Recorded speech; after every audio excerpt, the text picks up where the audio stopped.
Ronan's crash, we haven't unpacked this thing. Is that his head that makes that noise on the rock? So that's like we talked about. Holy World Cups. F-bomb, dude. We talked about, I mentioned how the separation of hardline and World Cups, because there's so many cool things that hardline is about. It's about the athletes first, right? They take care of and look after and treat the athletes so damn well, both of scheduling, listening to wants and needs, but like they truly are the stars of the show. They're not just athletes, they're the entertainers, and they're the VIPs, where I feel like at World Cups, the athletes and even the teams haven't been treated like that. They are the stars of the show. They are the show. Yet, no more extra prize money, increasing costs, restrictions. No one takes the feedback on course fixes and improvements. But anyway, but Hardline is it's very athlete focused, and it's not just a media event. They definitely could look after the athletes' needs.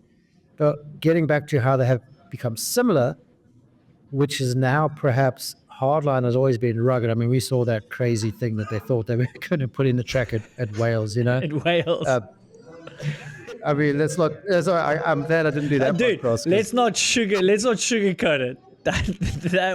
That seemed a little over the top for safety, health and safety.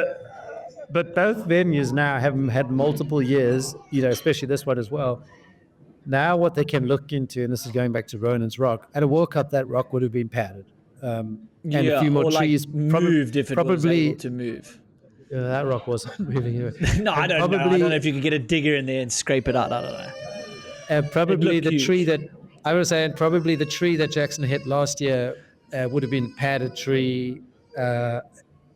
This year, funny enough, that Dude, tree if you start padding trees there, how many trees do you have to pad? That Foss motorway section.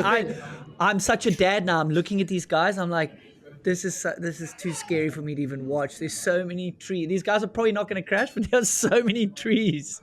Yeah, but there's some like trees, you can like, if you're going straight, on the exit of turn. Yeah. And but the funny thing is, this year, I swear, I could be wrong, so sorry if I am, Simon and your team, I swear they padded the tree next to the one that Jackson hit. They didn't pad the tree that Jackson hit. And I'm like, and they did actually, I'm not saying there were no pads on the course and it was an unsafe course, but because these guys are riding a like World Cup and there's risk everywhere now because people like Ronan are riding the easy turns like a bat out of hell, and he got hurt because of that, Sam Jackson riding an easy tech section way too fast, and so now that you got to think that there's a possibility for injury everywhere. You can't just make the big features safe. You're going to have to make the race course safe. This is like, you don't want people like how Amaury Piron broke his neck or back because essentially the B zone could have been safer. So we need to, when I say we, I'm got nothing to do with this, but Simon, we need to get a few more safety features. And there was a lot, like I said, there was a lot, and everything was done, and all the decisions around training and race are done for rider safety and to make sure they can get over the jumps, and the schedule gets moved around because of that. So safety is number one priority as it is, but because they're approaching it like a World Cup and it is important, and they're looking for milliseconds and cutting corners or riding flat out, they're going to have to just clean up the B zone. These, like, you know what I mean? That's my suggestion. That was a mini rant in a good way because there was feedback. For the riders. There was what you think was wrong. It's for the rider. It was very constructive. Apart from you, I'm getting better. Very positive. You are getting better.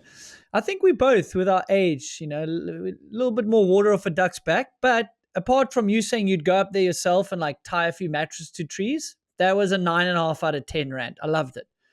And it was for the riders. Hey, that's why we're here. And you do give the course builders so much credit and the event. Like, it is cool to see an event that really is rider focused. I mean, let's be honest. And it's like not a lot of things you have to do. I remember like the US Open is kind of like that. They're like, make sure the riders are happy. They want to come back. They speak highly of the event. Like, it just seems like a thing you should consider doing. I know it's easier when you invite 15, 20 people, but it still is something they're willing to do. It was really cool.